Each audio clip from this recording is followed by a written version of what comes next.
성경 구약 성경 108면 출애굽기 17장 1절에서 7절까지 말씀, 이 시간 다 찾으시면 한 목소리로 함께 봉독하도록 하겠습니다.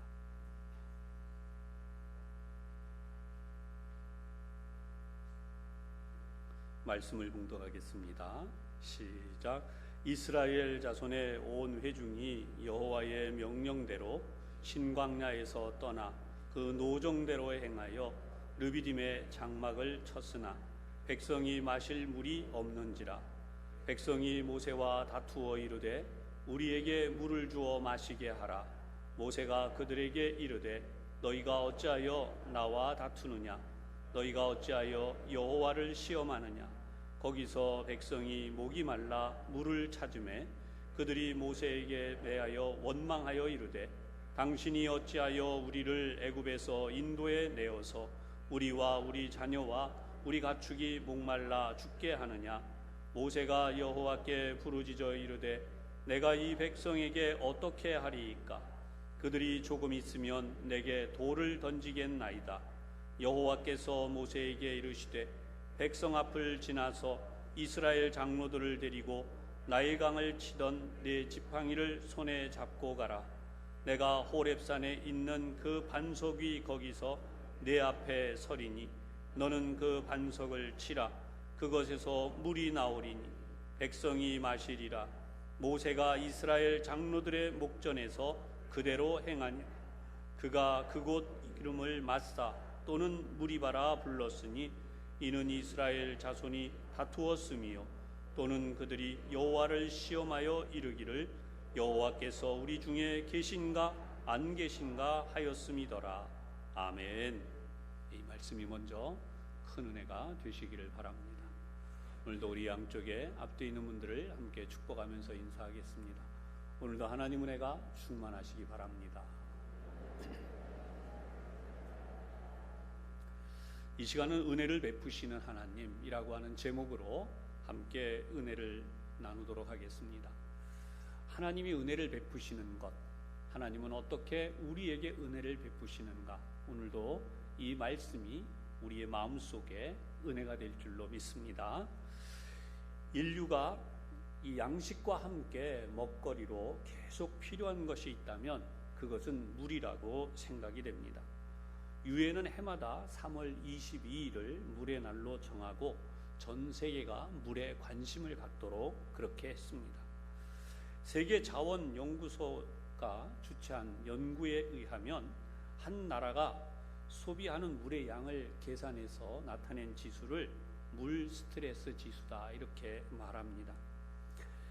이렇게 계수해서 발표한 나라들의 순위가 있는데요, 특별히 물 부족 국가로 극심하게 표현된 나라가 17개국이 있고 그 나라를 살펴보니까 가장 물 부족이 심한 나라 1위는 카타르라는 나라이고 2위는 이스라엘, 그리고 3위는 레바논, 4위가 요르단, 이렇게 계속해서 등수가 먹여져 나가는데 상당히 이 근동 지역, 극동 지역 이런 지역들 가운데 어려운 나라들이 있습니다.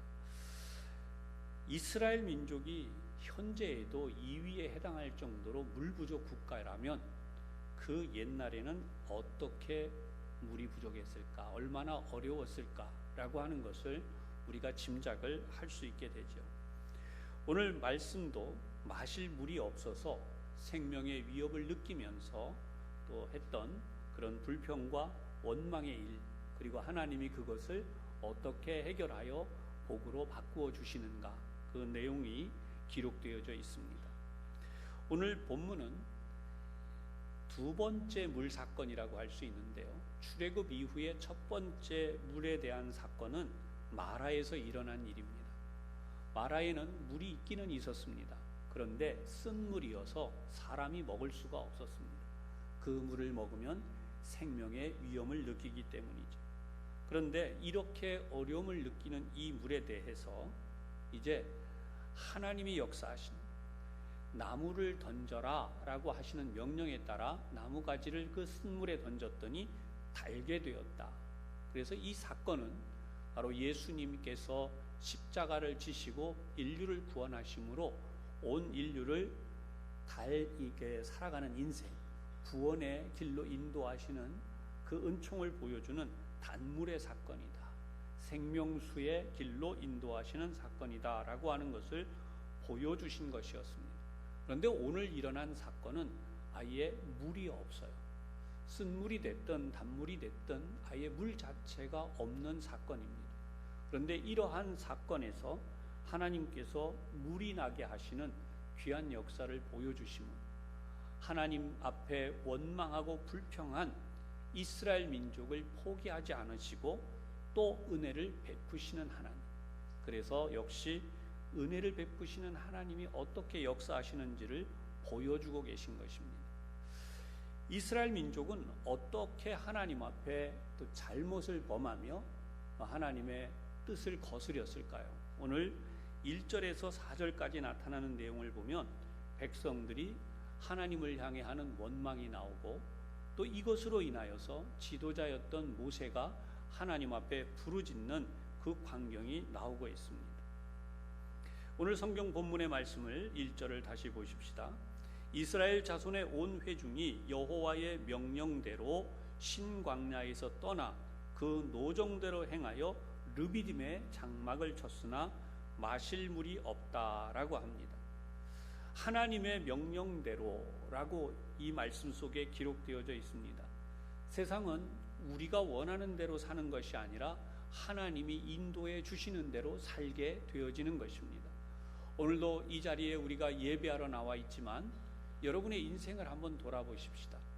내가 계획하고 꿈꿨던 것들을 대로 이루어진 것도 있지만 그러나 상당수는 내 뜻이 아니라 하나님께서 이끌어 오셨음을 깨닫게 되고 그 결과를 놓고 본다면 내 인생이 태어나서 지금까지 단 한 가지도 하나님의 뜻이 아니었던 것이 없다라고 하는 것을 깨닫는 귀한 역사가 있을 줄 압니다. 앞으로도 하나님의 그러한 인도하심을 바라보며 이 말씀을 우리가 다시 한번 깊이 새겨보시기를 바랍니다.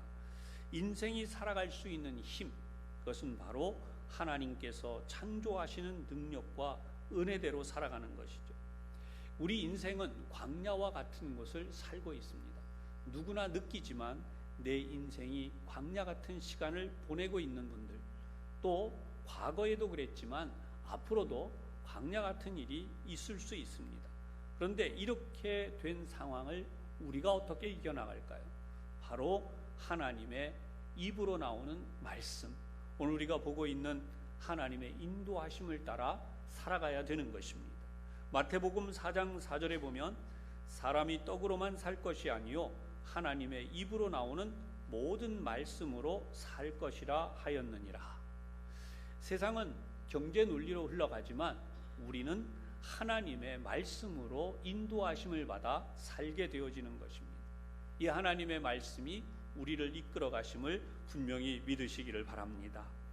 오늘 본문의 사건이 일어난 곳은 르비딤이라고 하는 곳입니다. 르비딤은 시원하게 하다 또는 회복하는 기회를 갖다, 쉬는 장소다라고 하는 이런 의미를 가진 장소입니다. 이름에서 우리가 느끼듯이 이곳은 참 좋은 곳이에요. 여러분 한 분 한 분도 다 가진 이름들이 있고 여러분의 이름도 행복하고 아름다운 인생을 살라고 지어주신 이름들이죠. 이렇게 세상에는 좋은 장소로 되어져 있지만 뜻밖의 이 장소에는 물이 없었습니다. 오늘 1절에 나온 내용을 보면 분명히 이 자리는 굉장히 좋은 장소예요. 그런데 이 장소에 물이 없다는 것은 아마도 가뭄이 들어서 이스라엘의 건기 상태, 즉 물이 말라 있는 그때 상태였을 것으로 봅니다. 하나님은 우리 모두에게 예비하신 복이 있습니다. 오늘도 우리가 이 말씀을 대하면서 우리 인간에게 허락하신 하나님의 은혜와 복을 생각해 보아야 합니다. 그러면 하나님이 주시는 복으로 인해서 풍성한 삶을 살지만 그러나 타락한 우리 인생의 본성, 우리의 생각을 따라 산다면 우리는 무너질 수밖에 없어서 결국은 2절에 나타난 것과 같은 그러한 일이 될 수밖에 없습니다. 2절의 말씀은 어떻게 진행이 됩니까? 백성이 모세와 다투어 이르되, 모세는 누구이죠? 지도자였습니다. 백성들이 지도자와 다투었다는 것입니다. 이것은 하나님이 원하시는 모습이 아니었어요. 지도자와 백성은 함께 하나가 된, 그래서 하나님을 참으로 바라보는 삶을 살아야 했던 것이죠. 그런데 백성들이 이렇게 이야기를 합니다.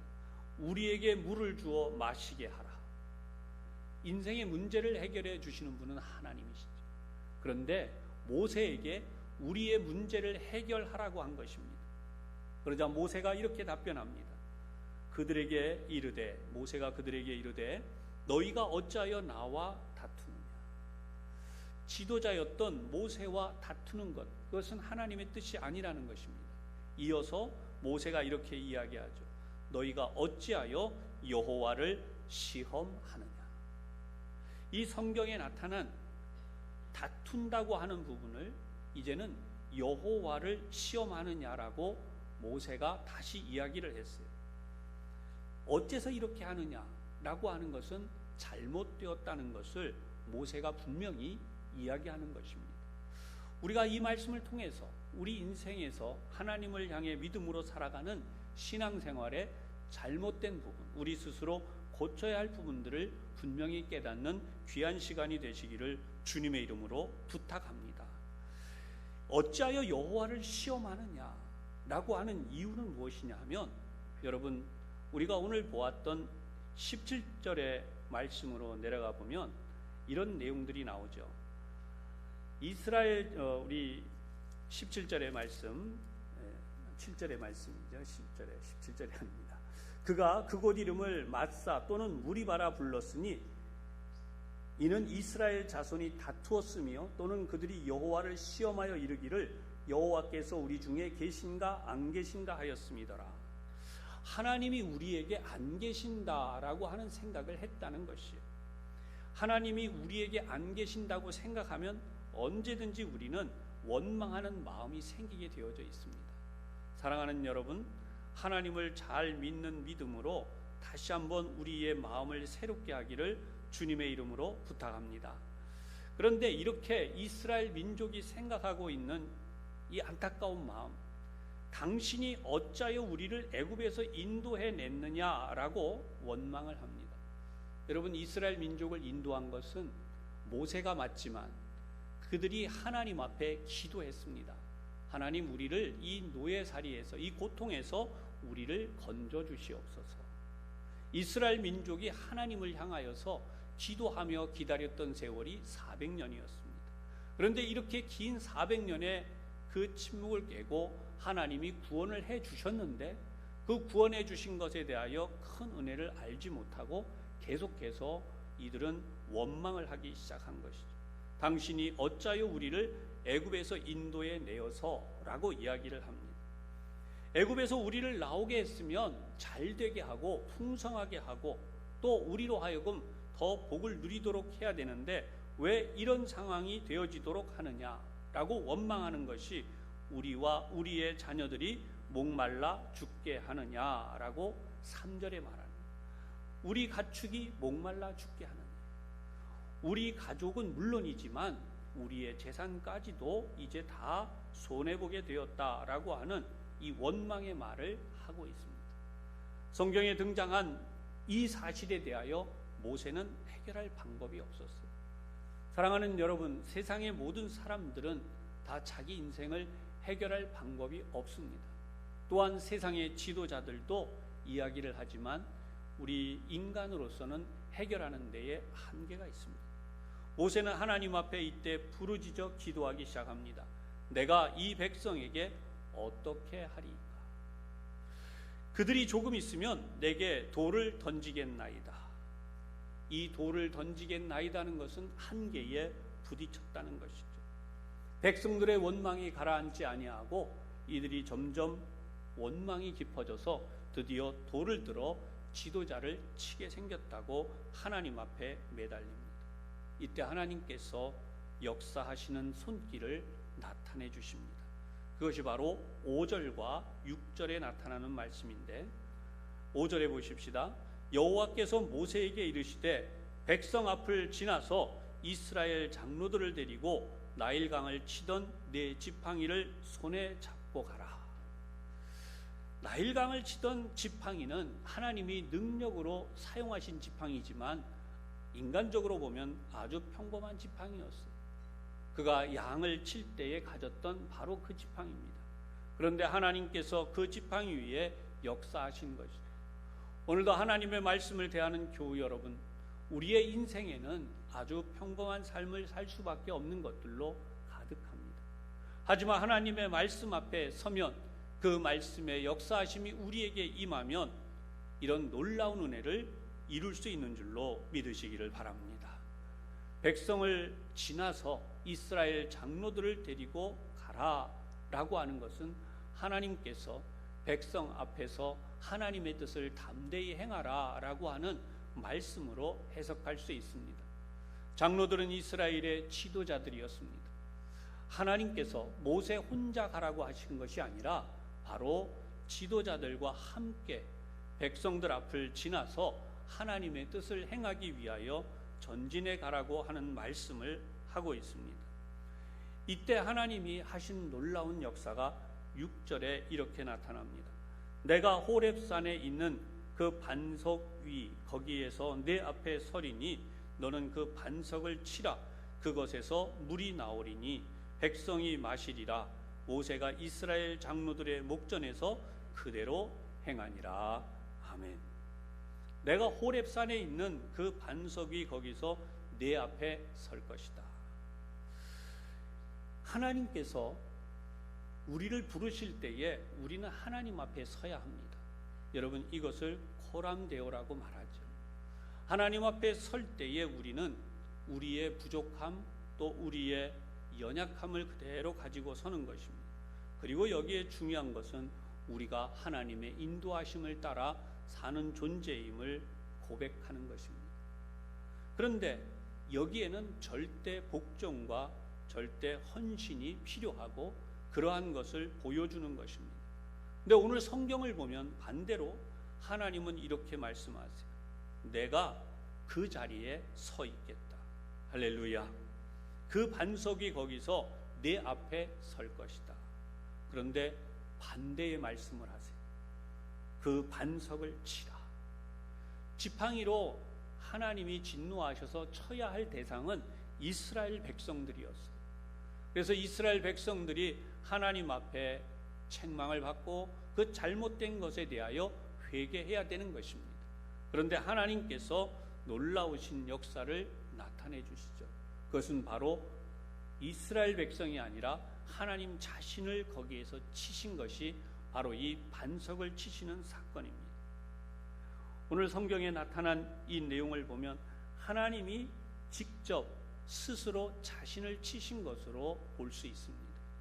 이것은 예수 그리스도 하나님의 아들 그분이 이 땅에 오셔서 십자가에 달리심으로 그 몸을 쳐서 그 몸에서 나는 생명수 영생의 물을 우리에게 먹이심으로 우리가 영생 얻는 하나님의 자녀가 되게 하신 이 놀라운 역사를 보게 하시는 것입니다. 오늘도 말씀을 생각하면서 우리 자신을 한번 돌아보십시다. 나는 이 생명수를 마시는 자인가? 하나님께서 서셔서 그 자신을 직접 희생하셔서 자신을 내어주시는 광경이 이 반석을 쳐서 반석이 갈라지게 하신 바로 그 사건입니다. 이것에 대하여서 고린도전서 10장 4절에 사도 바울은 이렇게 말합니다. 다 같은 신령한 음료를 마셨으니 이는 그들을 따르는 반석으로부터 마셨음에 그 반석은 곧 그리스도시라. 여러분, 지팡이로 모세가 친 바로 이 반석이 회개할 줄 모르고 하나님의 은혜를 망각한 원망과 불평을 하는 이스라엘 백성이었는데 그들이 아니라 바로 하나님 자신을 치심으로 그 죄를 대신 지셨다고 하는 것을 보여주고 계십니다. 그래서 바울은 이 반석이 바로 그리스도다라고 말씀을 한 것이죠. 오늘 이 말씀 속에서 우리의 반석이 되어주시고 영원한 생수가 되어주신 예수 그리스도의 은혜를 크게 체험하시는 우리 모두가 되시기를 주님의 이름으로 축원합니다.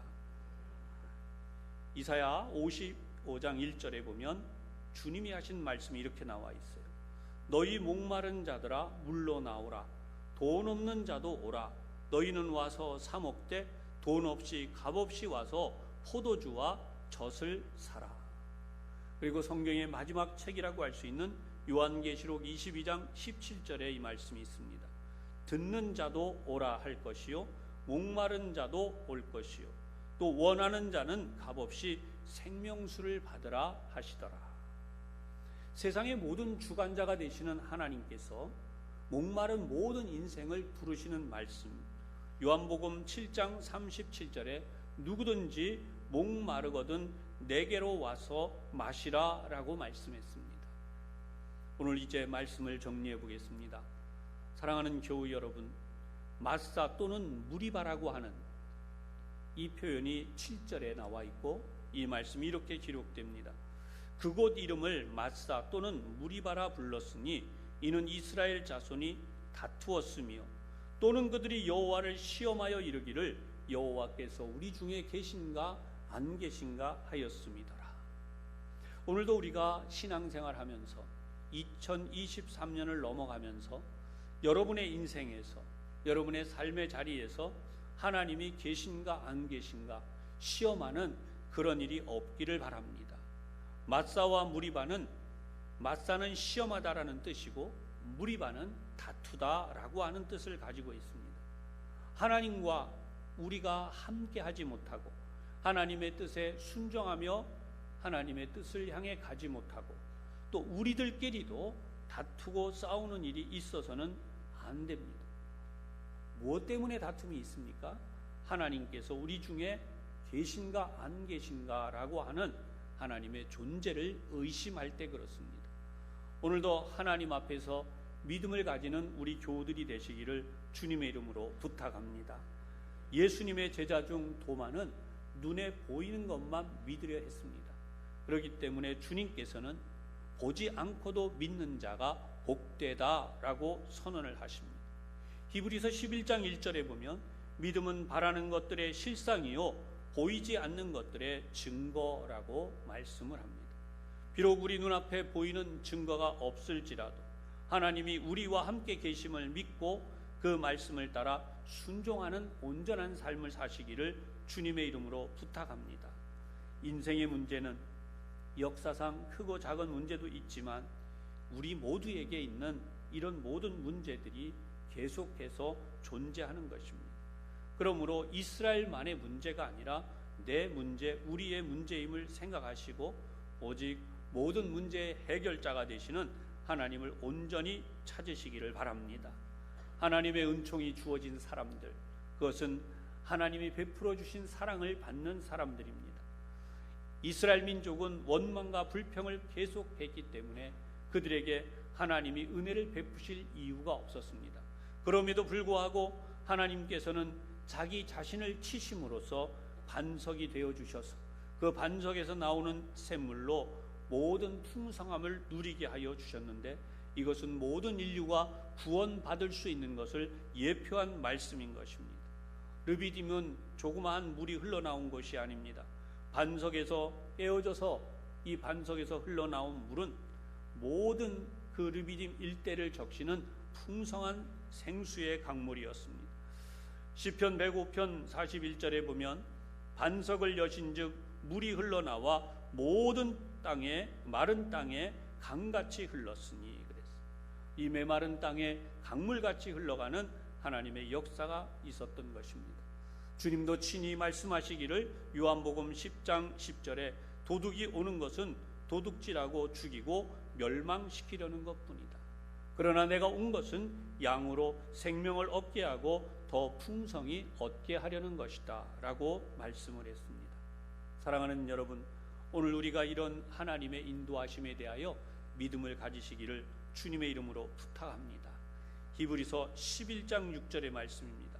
믿음이 없이는 하나님을 기쁘시게 하지 못하나니 하나님께 나아가는 자는 반드시 그가 계신 것과 또한 그가 자기를 찾는 자들에게 상 주시는 이심을 믿어야 할지니라. 아멘. 이 한 해도 하나님의 베푸시는 풍성한 은혜를 바라보고 믿음으로 나가서 하나님의 사랑과 은혜로 가득 채워지는 한 해를 살아가시기를 주님의 이름으로 축원합니다. 기도하겠습니다.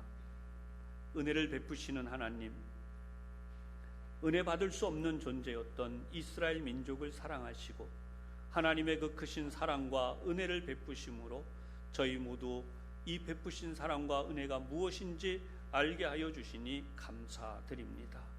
돌이켜보면 저희 각자도 이스라엘 민족과 다를 바가 없는 하나님 앞에 때로 원망과 불평과 어리석음을 고백할 수밖에 없는 존재입니다. 그러나 하나님 저희들을 사랑하여 주셔서 오늘 주의 자녀로 믿음의 길로 여기까지 나올 수 있도록 인도하여 주셨습니다. 오늘도 하나님의 자녀된 저희들이 하나님의 풍성한 은혜를 받으며 믿음으로 나갈 수 있도록 저희들을 인도해 주시옵소서. 이 한 해 동안 하나님의 풍성한 은혜를 채워 인도해 주시기를 예수님 이름으로 기도하옵나이다. 아멘.